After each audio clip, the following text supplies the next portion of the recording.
Hi, my name is Goldbear and I've just made a short list of great games that are on sale this week on Steam. Let's start with The Shore.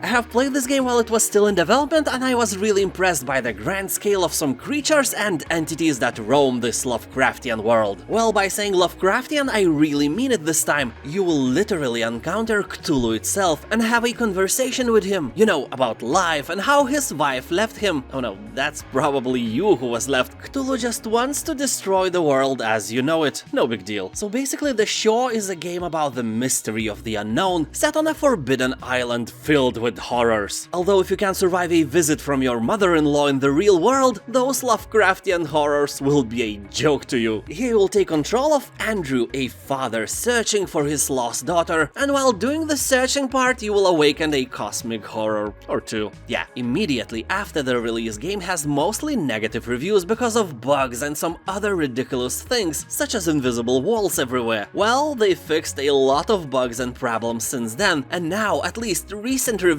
are very positive, so what a turnaround, although invisible walls are still present. But hey, it's an indie game, don't push it. Anyway, for this price, I can really recommend this game if you like dark stories, Lovecraftian worlds, your mother-in-law, and creepy vibes in general. Also, it has photorealistic graphics and looks amazing.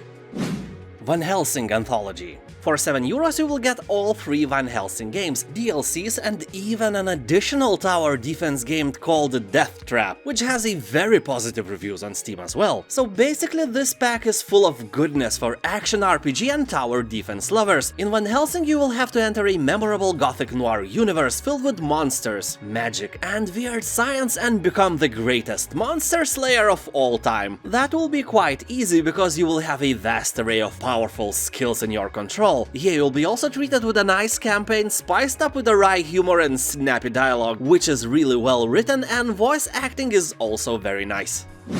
Amnesia Rebirth. I admit that I am a pussy,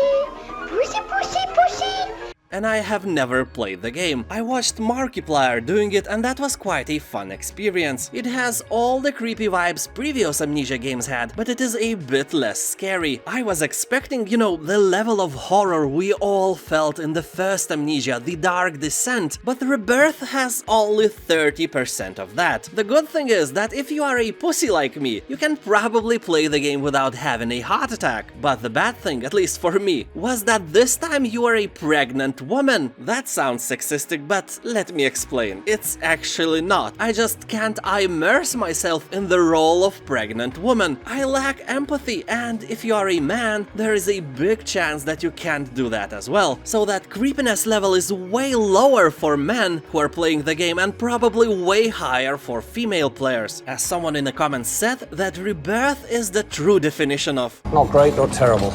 Despite that, it is a really beautiful game with a great story, environments, and some spooky stuff in general, and this price is just about right to get your filthy fingers on it. Christ's name!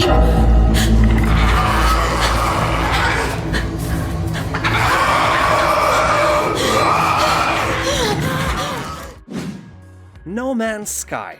This game was a major flop on release. Mostly negative reviews ruined the day of the developers, but they pulled their shit together and instead of abandoning it and crying in the corner, they fixed the game. Well, back then it was basically the same story as what happened with Cyberpunk recently. I still believe that CD Projekt Red will fix the game just because I can see a great example No Man's Sky's developers showed us. Your voyage here is up to you. Will you be a fighter preying on the weak and taking the riches, or a merchant who will find rich resources on forgotten worlds and exploit them for the highest prices? Or maybe an explorer, go beyond the known frontier and discover places and things no one has ever seen before. No Man's Sky procedurally generates the whole universe. It's still a bit smaller than your mama, but it will be enough for you to dive in for a few days at least, or maybe more. A lot of people who leave comments on Steam have from about 20 to 150 hours of playtime.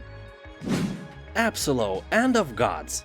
In this future Viking horror, you awaken a sanctuary of steel and concrete built to research and exploit the worlds of Yggdrasil and to house an artifact buried in the earth aeons ago. Your task is to unveil the secrets of the mythology, the artifacts, and the realms of Yggdrasil. Game is pretty scary, but the funny thing is the name, at least for me. As I always say, Absolov to me sounds like a random Slavic surname. I'm not a Slav myself, so I can't really tell, but come on. Dmitry Alexeyevich Absolov, engineer of Chernobyl power plant. That sounds natural, right? Game has very positive reviews on Steam, so I can only suggest that you dive into this sci-fi Viking horror and have a great time. That's it for today. Have a nice day, and I'll see you next time with more epic videos like this one. Bye.